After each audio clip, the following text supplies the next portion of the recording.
With The Incredibles sequel out in theaters this summer, it's time to take a careful look at what many think of as Pixar's best film.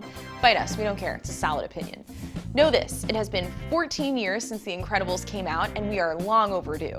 The Incredibles was the 6th feature film made by Pixar Animation and told the story of the Pars, a family of superheroes grappling with their powers and place in society after crime fighters have been banned. Not you, stop it. So to prepare you for The Incredibles 2, here's everything you need to know about The Incredibles in 2 minutes or less.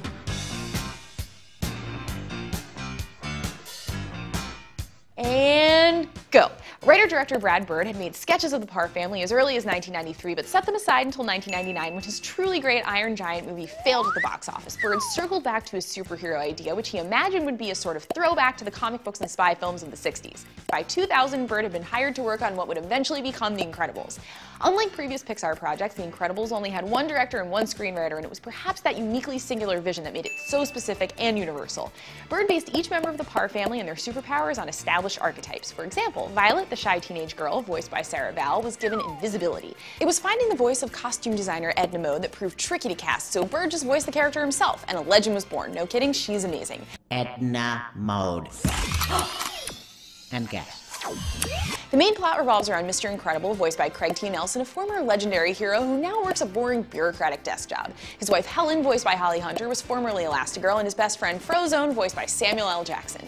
Mr. Incredible gets a second shot at reliving his former glory when he's hired by a mysterious employer who actually turns out to be a supervillain named Syndrome, who used to be Mr. Incredible's biggest fan and was voiced by Jason Lee. Pro tip, Mr. Incredible, don't be a jerk. Ultimately, the Pars are forced to work together, each contributing their own special powers to form a family unit that's virtually unstoppable once they learn to trust each other more. Also, it turns out that the baby named Jack is a shapeshifter who can do all sorts of insane stuff, but it's yet to be seen exactly what that stuff is. To underscore the 60s sci-fi influence, composer Michael Giacchino based the score off of the music of John Barry, whose themes for 11 of the James Bond movies are instantly recognizable.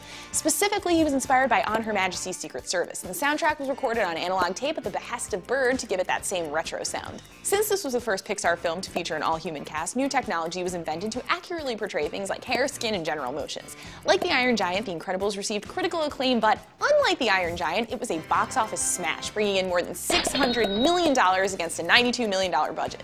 Pixar announced in March 2014 that a sequel was in the works and that Bird would return as writer and director, and that most of the cast is coming back, but the movie will be out on June 15th. Get pumped and time! There you have it. 2 minutes of information to catch you up for the second movie, which finds Elastigirl fighting crime and campaigning for supers, while her husband, Mr. Incredible, stays home and raises the kids. If nothing else, we hope this made you think, let's watch that again. And well, you should, with your team of little superheroes. Or your incredible crime-fighting friends. Watch it in a group, that's our point. Also, our point is that you're probably gonna have to wait like 14 years for the third one. But also the movie's the point. Okay, you get it, we have a lot of points.